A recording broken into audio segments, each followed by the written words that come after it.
नमस्कार दोस्तों, मेरे YouTube चैनल में आपका स्वागत है। आज हम चैत्र नवरात्रि क्यों मनाते हैं इस विषय में जानेंगे। चैत्र नवरात्रि के बाद सूर्य का राशि परिवर्तन होता है। सूर्य 12 राशियों में भ्रमण पूरा करते हैं और फिर वे अगले चक्र पूरा करने के लिए पहली राशि मेष में प्रवेश करते हैं। सूर्य और मंगल की राशि मेष दोनों ही अग्नि तत्व वाले हैं, इसलिए इनके संयोग से गर्मी की शुरुआत होती है। चैत्र नवरात्रि का धार्मिक दृष्टि से खास महत्व है, क्योंकि चैत्र नवरात्रि के पहले दिन आदि शक्ति प्रकट हुई थी और देवी के कहने पर ही ब्रह्मा जी ने सृष्टि के निर्माण का कार्य शुरू किया था। इसलिए चैत्र शुक्ल प्रतिपदा से हिंदू नववर्ष शुरू होता है। चैत्र नवरात्रि की शुरुआत गर्मी के मौसम में होती है। साल के प्रथम मास चैत्र में चैत्र नवरात्रि होती है।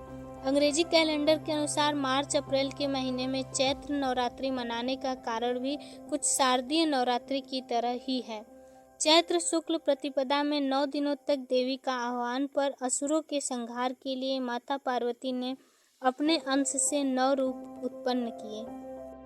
फिर सभी देवताओं ने उन्हें अपना शस्त्र देकर शक्ति संपन्न किया। इसके बाद देवी ने असुरों का अंत किया।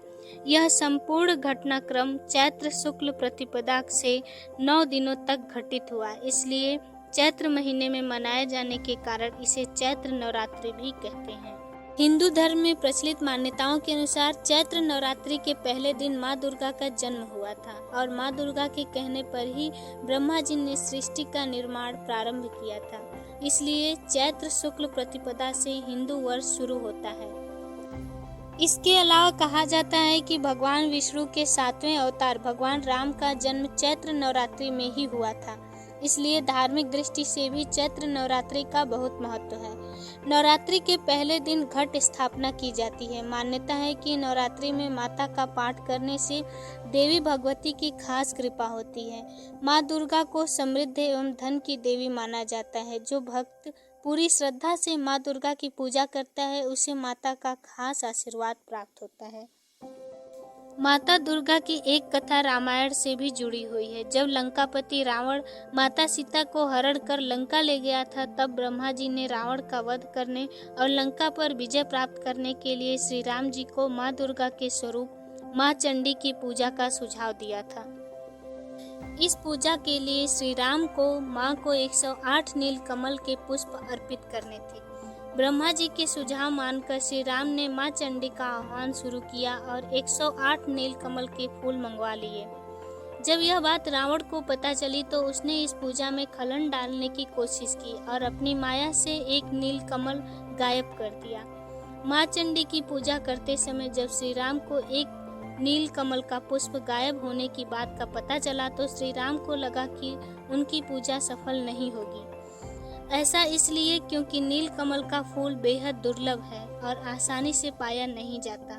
लेकिन बाद में उन्हें याद आया कि उनके भक्त उन्हें नील कमल से संबोधित करते हैं। ऐसे में श्री राम ने माँ चंडी को नील कमल की जगह अपना नेत्र अर्पित करने का फैसला किया। श्री राम ने एक एक करके 108 नील कमल के पुष्प माँ चंडी को अर्पित कर दिए। आखिरी पुष्प अर्पित करने के लिए उन्होंने अपने तरकस से एक तीर निकाला और अपनी आंख निकालकर माँ के चरणों में चढ़ाने का फैसला किया। श्री राम तीर से अपना नेत्र निकालने ही जा रहे थे, तभी माँ जगदम्बा उनके समक्ष प्रकट हुई। माँ ने कहा कि वो उनकी पूजा से बेहद प्रसन्न है। ऐसे में श्री राम को उनका नेत्र अर्पित करने की आवश्यकता नहीं है। इसके बाद माँ जगदम्बा ने श्री राम को लंका विजय का आशीर्वाद प्रदान किया। जब रावण चंडी पाठ कर रहा था तभी हनुमान जी वेश बदलकर ब्राह्मण के रूप में रावण के पास पहुंचे। पूजा कर रहे रावण को गलत मंत्र का उच्चारण करवा दिया, जिससे माँ चंडी क्रोधित हो गई और रावण को श्राप दे दिया, जिसके परिणाम स्वरूप राम रावण युद्ध में रावण का अंत हो गया और माता सीता को बंधन से मुक्ति मिल गई। इसके बाद से ही चैत्र नवरात्रि मनाया जाता है। दोस्तों, चैत्र नवरात्रि के संबंध में अगर आपको ये जानकारी पसंद आई हो तो कृपया मेरे वीडियो को लाइक कर दें और साथ ही मेरे चैनल को सब्सक्राइब भी कर दें। धन्यवाद।